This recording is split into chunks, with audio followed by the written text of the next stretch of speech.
Okay, welcome to my second video on differential geometry. Geo 2. Okay, let me turn down this. Okay, so today what I wanted to cover was the dual map, the double dual space, which is V star star, and finally I'll cover a little bit about exterior tensors. Okay, so let's get started. Okay, so let's talk a little bit about linear maps.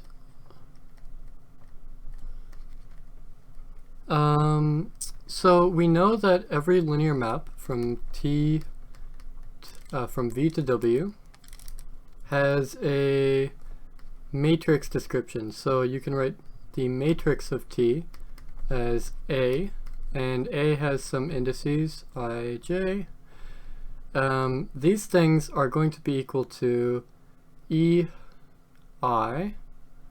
sorry, that should be a J, EJ of A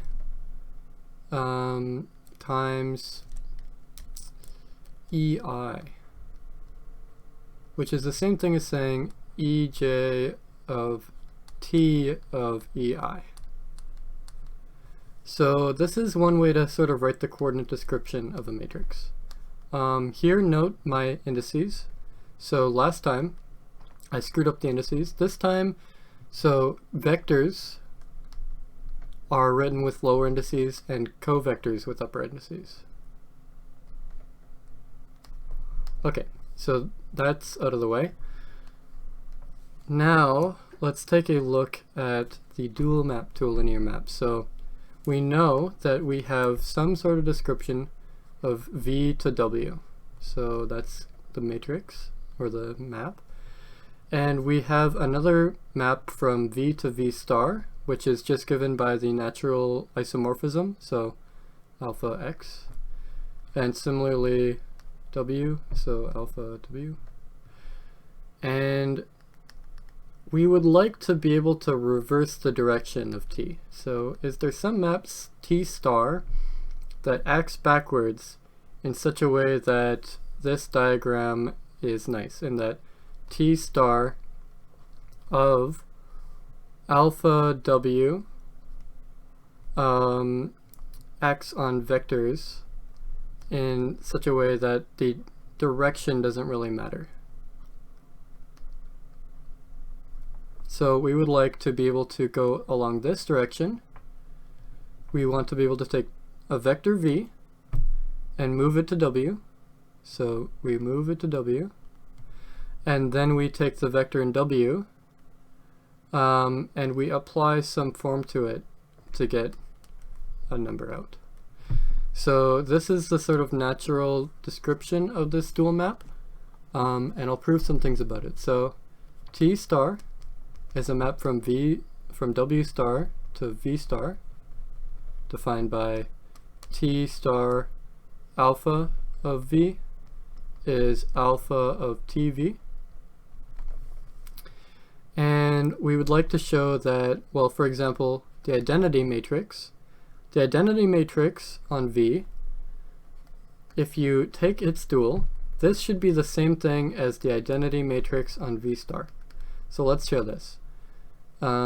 If you take 1 star of V and you apply it to alpha, and then you apply that to a vector, you're going to get alpha of the identity on V, on that vector, which is just alpha of V. Okay, now if you take the identity of V star and you apply that to alpha, now you apply the result to V. Well, this thing is just alpha, so you get alpha of V again. So because the outputs are equal, so are these maps. So I've proved this. And finally, I'd like to show linearity. So how do we know that this thing is actually a linear map? So let's try it. T star Well, we want it to be linear, so I'm going to apply an extra argument. And this just expands to alpha plus lambda beta of TV, which is alpha of TV plus lambda beta of TV. And this thing itself is T star alpha plus lambda T star beta of V. So this checks out. Okay, so that's all I really wanted to talk about with that, except there's one final identity. If you take two maps, S and T, and you compose them, so S of T, if you star the whole thing and you apply it to alpha and to a vector, you should get alpha of S of T of the vector. Now, you can pull out the S as S star. And again, we can pull out T way to the front and get, oh, actually it just goes in front of alpha. S star, no, it does go to the front, that's right. S star, T star of S star of alpha of V. So overall, the result is that starring an operator reverses the direction of composition.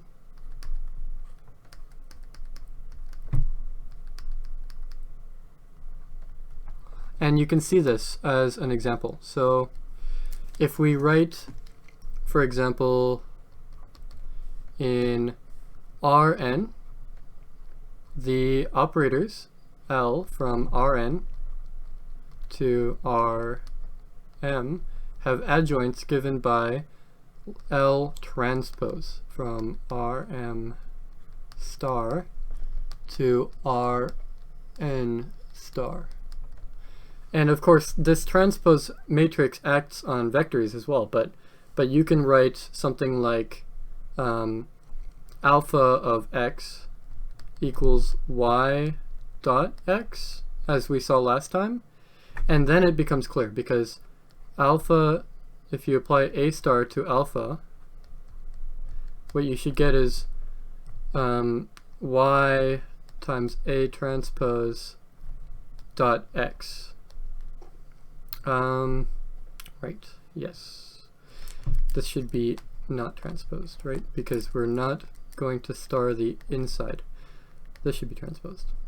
Okay, and this is y dot ax, but it's also y a transpose dot x, because you could pull this transpose out and get y a, or a transpose y, really.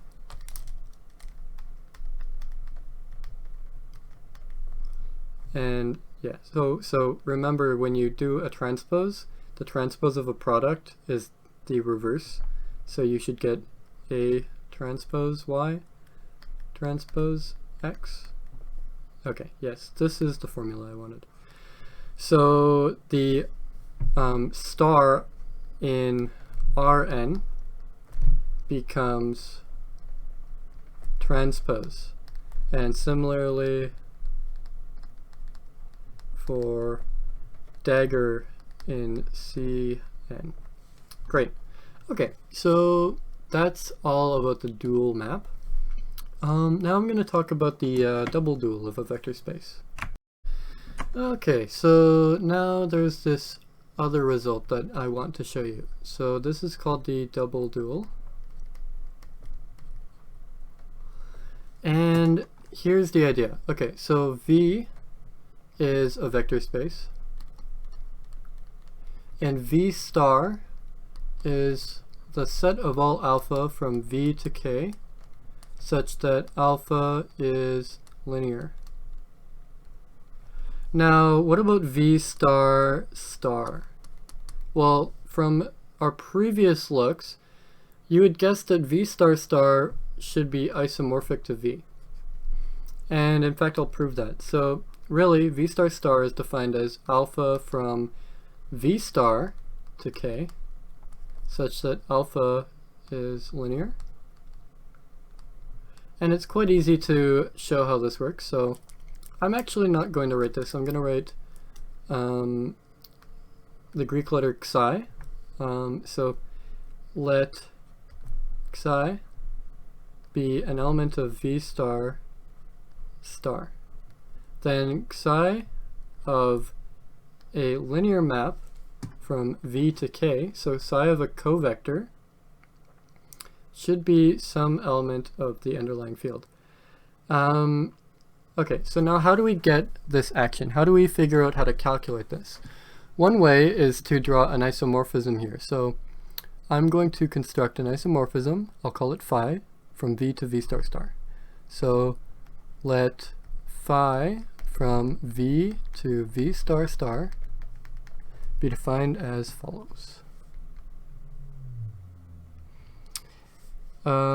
So phi should eat a vector and produce a map from covectors to the numbers. So the result should eat a covector. And I'm going to define this to be alpha of v. Okay, great. Now finally I want to show that this thing is linear. So phi of v plus lambda v2, or y I suppose, is equal to, you know, if I actually did this, it'd be a lot easier. So alpha of v plus lambda y. And that's alpha of v plus lambda alpha of y. So we have linearity. Great. Okay, so we would like to now show that phi is 1 to 1 and on to. Okay, so examine the kernel or the null space of phi. We would like to have phi of 0. Phi of v equals 0 only if v equals 0. So let's check that. So phi of v of alpha is alpha of v, and because alpha is linear, and this applies for all alpha, we can see that this is only going to happen if and only if v is the 0 vector. And this is because this statement here applies for every single alpha. There's a little bit more of a trick to it if you would like to fill in the details, but yeah, this is basically it. There's not much else to the proof. We also need that phi is injective. So phi of v equals phi of w only when v equals w. So proof, phi of v minus phi of w equals phi of v minus w. And if you apply this to a covector, you should get phi of v minus w of alpha equals alpha of v minus w. And now this is 0 if and only if v minus w is 0. And that completes the proof. Great. So now I've shown that phi is an isomorphism from v to v star star. And we can use phi to figure out how to calculate psi of a covector. So if you take psi in v star star and you want to figure out psi of alpha, then what you really can do is just do alpha of phi inverse of psi. and this is what we're going to define it as. So this is a little bit abstract. It's hard to see how to actually calculate these things, which is why we kind of need a basis. So let E1, actually, you know what? No, I'm going to stick with the abstract stuff because we really don't need to calculate double dual vectors. If we just let v star star equal v, then we're done. We just, okay, you'll look at xi, you look at its components. Xi is going to be equal to some xi I times ei, where this is a basis vector. And these components will just slap onto a regular old vector. So if ei prime for I in 1 ... n is a basis for v star star, then xi equals xi I ei prime is just going to be made equal to xi I ei, where these ei's are just basis vectors for v. Okay, and we're just going to identify it like that and be done with it. Yeah, so next is the exterior powers.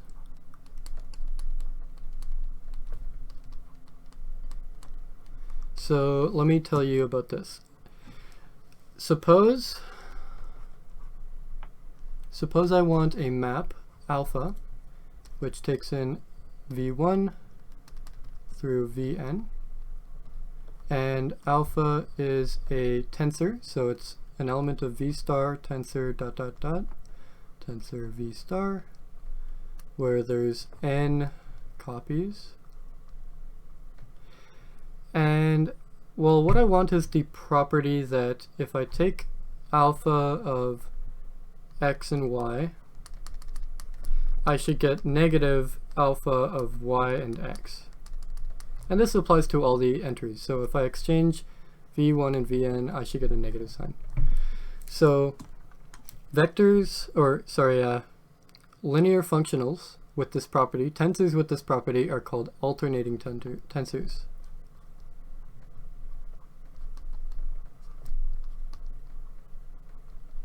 And the space of alternating tensors is called lambda k of v star, and it's a subspace of v star tensored with itself n times, or k times.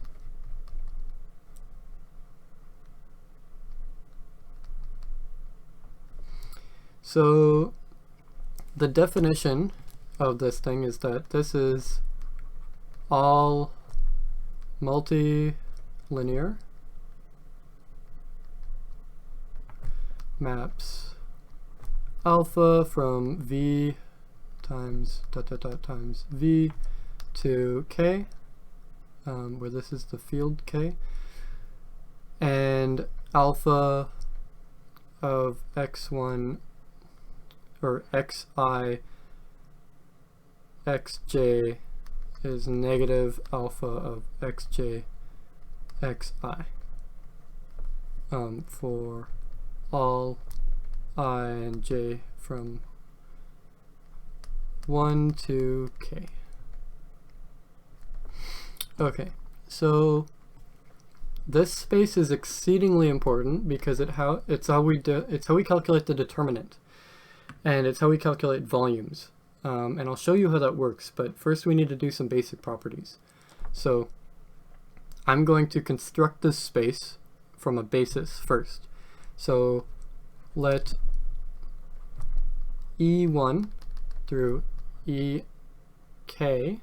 you know what, I'm going to use N, of course, through EN be a basis for V. Okay, and then E1 through En is the dual basis.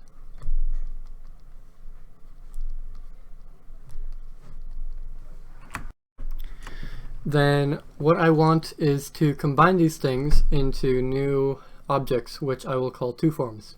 So I'm going to pick I and j, so ei, and I'm going to make up this new operation that combines them two.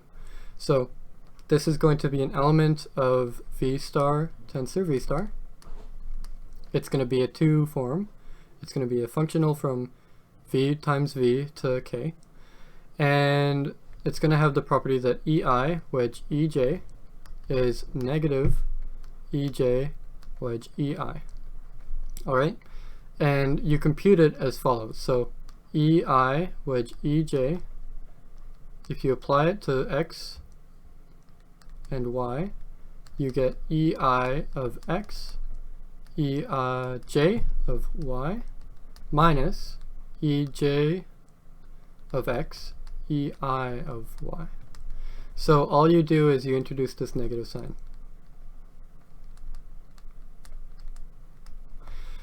And that's really important. That's what gives it its alternating features. So we can define lambda 2 of v star as the span of all such combinations.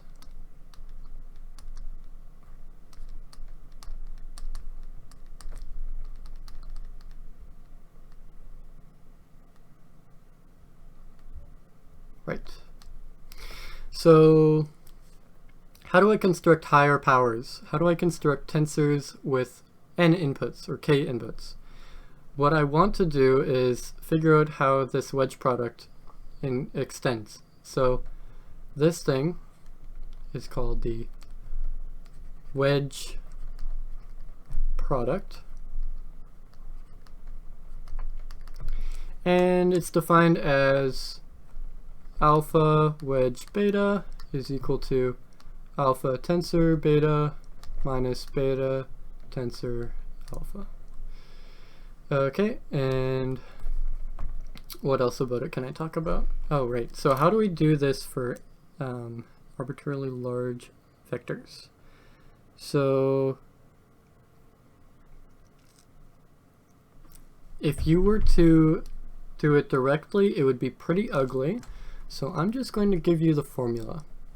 So let alpha 1 wedge dot dot dot wedge alpha k be a wedge product of k covectors. Then alpha 1 wedge dot dot dot wedge alpha k of x1 dot dot dot xk is going to be equal to the sum over all possible permutations of the indices. So what I mean by that is going to be clear in a second, but let me just write this out. Alpha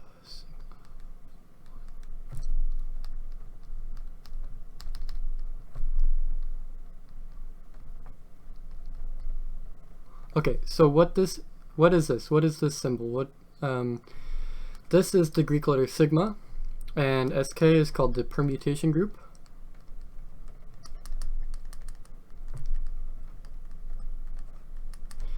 And that's sigma. And all this does is it sets the sign of sigma is plus or minus 1, and it's defined as 1 if sigma takes cyclic permutations and -1 otherwise. So a cyclic permutation is something that looks like, let's give you an example in 3 dimensions. So 1, 2, 3. These are my indices. If I permute them, I'm going to rearrange them. So a cyclic permutation is not this. This would be something that takes 1 to 3, 3 to 1, and 2 to 2. So I would write this as 2 to 2 and 1 to 3. But a cyclic permutation would take 1 to 2, 2 to 3, and 3 to 1. So this would be 1, 2, 3. So 1 goes to 2, 2 goes to 3, and 3 goes to 1. Here, 1 goes to 3 and 3 goes to 1, but 2 stays in its place.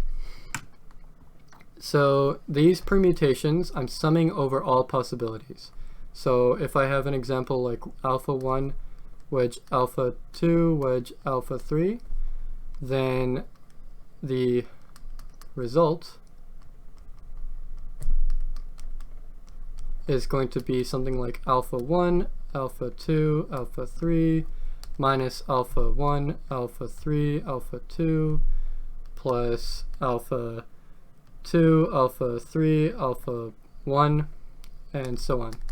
So I'm going to put all the cyclic and anti-cyclic. These are also called even and odd. So here I would plug in each of the vectors. So x2, x3.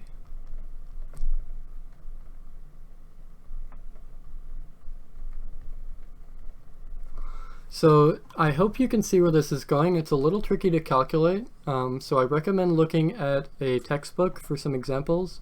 One good one is Differential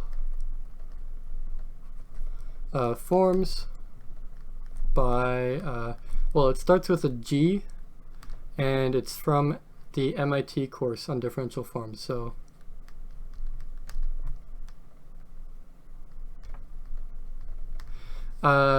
yeah, I think it's like Gilliman or something is his last name, or something like that, but it's really good. Not the same author as Gilliman and Pollack's differential topology. This one's different, I think. Okay, so anyways, lambda k on V star, therefore, well, it's a vector space spanned by